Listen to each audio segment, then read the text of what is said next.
Très très urgent, encore une fois de plus du côté de l'Afrique de l'Ouest,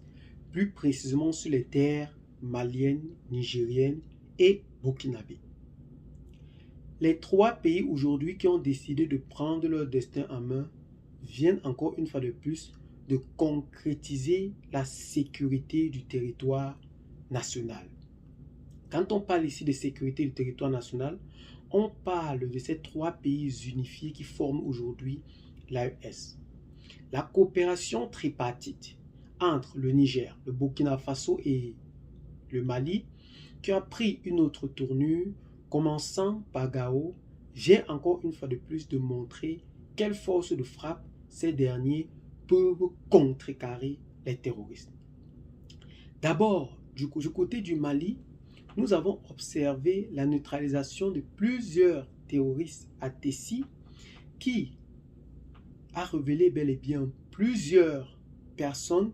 qui ne cessaient en tout état de cause de nuire à la paix et la tranquillité du Mali, dont plusieurs engins et matériels de guerre ont été saisis, dont aussi plusieurs terroristes ont été aussi capturés.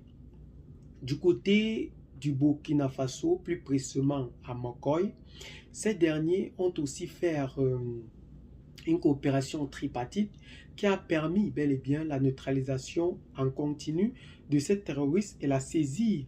importante de l'eau, de matériel destiné à nuire à la quiétude de la population nationale. Du côté bel et bien du Niger, nous avons observé du côté des Terra, cette vaste région dont nous connaissons bel et bien, la neutralisation de plusieurs terroristes, dont ici, une capture particulière a attiré l'attention, qui est celle de la neutralisation des tracteurs soudanais, entre guillemets, selon l'information de BF Afrique, qui étaient en train d'extraire de l'or sur le sol nigérien.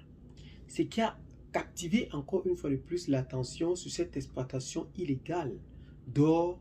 qui ne part pas en réalité pour les causes de la population nigérienne dont nous connaissons aujourd'hui la souffrance très atroce dont ces populations ne cessent de vivre. Cette opération qui a commencé le 24 février et qui s'est achevée le 6 mars du côté des trois frontières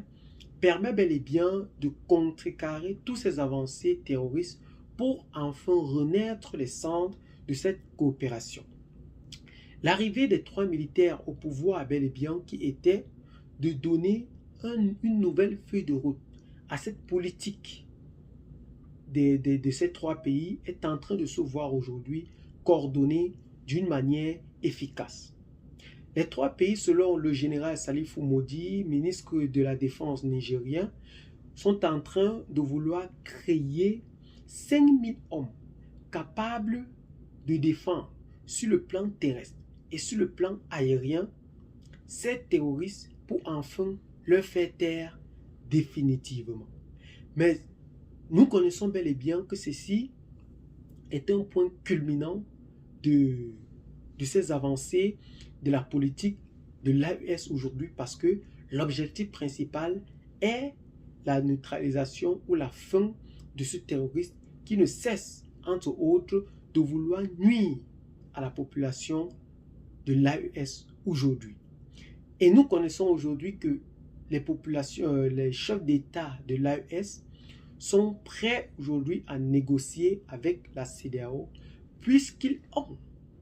un côté très fort aujourd'hui et qu'ils ne sont plus en position de faiblesse comme nous le connaissons très tard. Aujourd'hui, l'AES est en position de force pour pouvoir négocier avec la CEDEAO pour permettre une coalition et une intégration régionale. Pour dire en effet que le changement de statut ou le changement ou la création de l'AES aujourd'hui ne veut pas dire opposition radicale avec des nouveaux systèmes régionaux que nous avons observés sur l'étendue du territoire. Mais en effet, c'est une continuité dans la différence. On peut ici constater avec le ministre des Affaires étrangères malien qui ne ménage aucun effort pour pouvoir développer cette coopération avec sa population. Pour cela, nous ne pouvons qu'encourager ce dernier à toujours prendre ces initiatives autant que faire se peut pour enfin hisser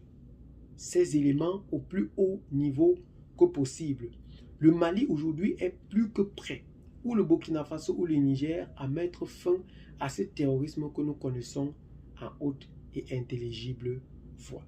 Eh bien les amis, qu'est-ce que vous en pensez aussi particulièrement face à cette menace terroriste dont ces trois chefs d'État ne cessent de se donner corps et âme pour enfin faire taire ce fléau social définitivement? Laissez donc massivement vos commentaires pour nous aider à mieux élucider ce sujet du côté de l'Afrique de l'Ouest, de l'Afrique centrale, de l'Afrique du Sud, de l'Afrique du Nord et même de la communauté internationale tout entière. Abonnez-vous à la chaîne si ce n'est pas encore fait, partagez la vidéo avec les amis si vous l'avez trouvée intéressante et à très bientôt pour de nouvelles vidéos. Ciao, bye bye.